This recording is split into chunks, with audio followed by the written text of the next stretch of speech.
For quite some time, the Dolphins' offensive line has been the Achilles heel of Miami's squad, at least in the eyes of many fans and analysts.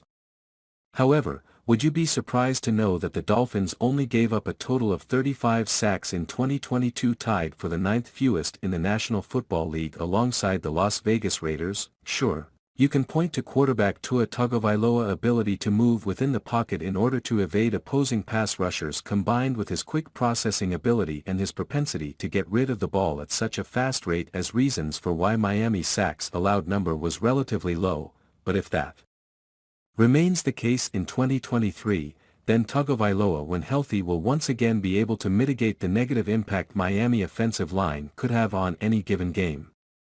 But what about their negative impact in the running game, you say? Well, Miami ranked 18th as a team in yards per rush last season, averaging 4.3 yards on the ground for every tote of the rock, and that's without a scrambling-type quarterback propping those numbers up.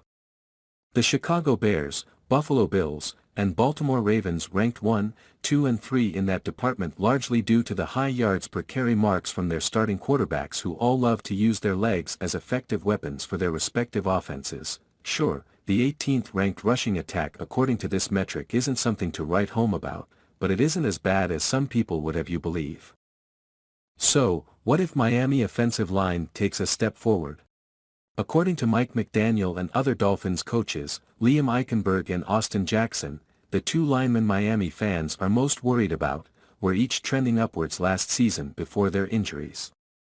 Can those two career underperformers finally put together solid, injury-free seasons under the tutelage of new offensive line coach Butch Barry? If so, that would go a long way to allowing this Miami offense to take another step forward after the giant leap they made last season.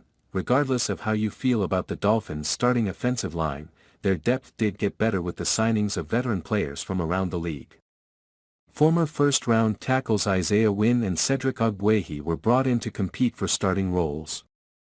But if they're unable to secure a spot in Miami top 5, then they should at least provide decent insurance if injury issues arise.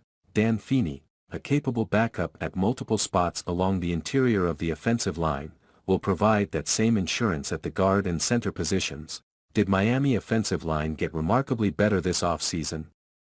No, probably not.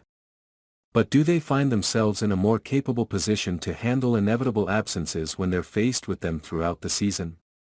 I think so. I hope so.